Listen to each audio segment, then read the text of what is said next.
एक बार भगवान विष्णु जी शेषनाग पर बैठे बैठे बोर हो गए और उन्होंने धरती पर घूमने का विचार मन में किया। वैसे भी कई साल बीत गए थे धरती पर आए और वह अपनी यात्रा की तैयारी में लग गए। स्वामी को तैयार होता देखकर लक्ष्मी माँ ने पूछा, आज सुबह सुबह कहाँ जाने की तैयारी हो रही है? विष्णु जी ने कहा, लक्ष्मी मैं धरती लोक पर घूमने जा रहा हूँ। तो कुछ सोचकर लक्ष्मी माँ ने कहा, हे देव क्या मैं भी आपके साथ चल सकती हूँ? भगवान विष्णु ने 2 पल सोचा, फिर कहा, एक शर्त पर तुम मेरे साथ चल सकती हो। तुम धरती पर पहुंचकर उत्तर की दिशा की ओर बिल्कुल मत देखना। इसके साथ ही माता लक्ष्मी ने हाँ कह के अपनी मन वाली और सुबह सुबह माँ लक्ष्मी और भगवान विष्णु धरती पर पहुंच गए। अभी सूर्य देवता निकल रहे थे, रात बरसात होकर हटी थी और चारों ओर हरियाली ही हरियाली थी। उस समय चारों ओर बहुत शांति थी और धरती बहुत ही सुंदर दिख रही थी और भूल गई कि पति को क्या वचन देकर आई है और चारों ओर देखती हुई कब उत्तर दिशा की ओर मुड़ गई पता ही नहीं चला। उत्तर दिशा में माँ लक्ष्मी को एक बहुत ही सुंदर बगीचा नजर आया और उस तरफ से भीनी भीनी खुशबू आ रही थी और बहुत ही सुंदर सुंदर फूल खिले थे। यह एक फूलों का खेत था और माँ लक्ष्मी बिना सोचे समझे उस खेत में गए और एक सुंदर सा फूल तोड़ लाए। लेकिन यह क्या, जब माँ लक्ष्मी भगवान विष्णु के पास वापस आए तो भगवान विष्णु की आंखों में आंसू आ गए थे और भगवान विष्णु ने माँ लक्ष्मी को कहा कि कभी भी किसी से बिना पूछे उसका कुछ भी नहीं लेना चाहिए और साथ ही अपना वचन भी याद दिलाया।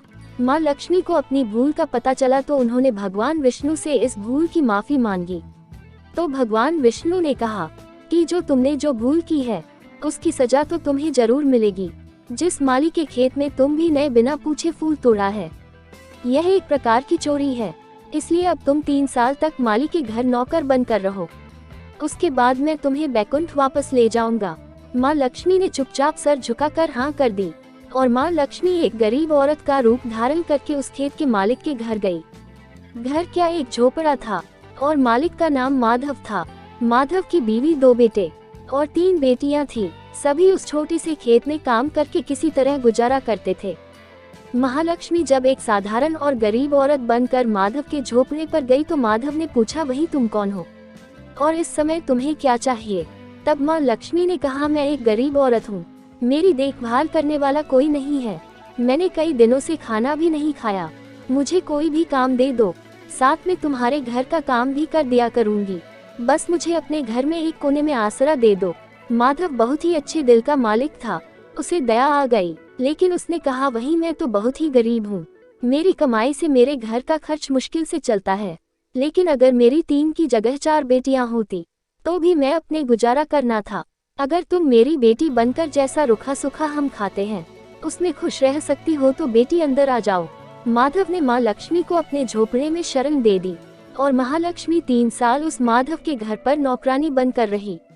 जिस दिन माँ लक्ष्मी माधव के घर आई थी उससे दूसरे दिन ही माधव को इतनी आमदनी हुई, फूलों से शाम की शाम को एक गाय खरीद ली। फिर धीरे धीरे माधव ने काफी जमीन खरीद ली और सबने अच्छे अच्छे कपड़े भी बनवा लिए। फिर एक बड़ा पक्का घर भी बनवा लिया, बेटियां और बीवी ने गाने भी बनवा लिए और अब मकान भी बहुत बड़ा बनवा लिया था। माधव हमेशा सोचता था कि मुझे यह सब इस महिला के आने के बाद मिला है, इस बेटी के रूप में मेरी किस्मत आ गई मेरी। और अब तो 5 साल बीत गए थे, लेकिन माँ लक्ष्मी अभी घर में और खेत में काम करती थी। एक दिन माधव जब अपने खेतों से काम खत्म करके घर आया तो उसने अपने घर के सामने द्वार पर एक देवी स्वरूप गानों से लदी एक औरत को देखा। ध्यान से देखकर पहचान गया, अरे यह तो मेरी मुंह बोली चौथी बेटी यानी वही औरत है, और पहचान गया कि यह तो माँ लक्ष्मी है। अब तक माधव का पूरा परिवार बाहर आ गया था और सब हैरान होकर माँ लक्ष्मी को देख रहे थे। माधव बोला, है माँ हमें माफ कर, हमने तेरे से अनजाने में कहीं और खेत में काम करवाया है। माँ ये कैसा अपराध हो गया, माँ हम सबको माफ कर दो। अब महालक्ष्मी मुस्कुराए और बोली, माधव तुम बहुत ही अच्छे और दयालु व्यक्ति हो, तुमने मुझे अपनी बेटी की तरह से रखा, अपने परिवार के सदस्य की तरह से।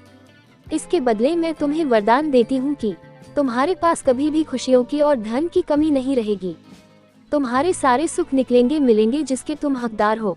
और फिर माँ अपने स्वामी के द्वारा भेजे रथ पर बैठकर बैकुंठ चली गई।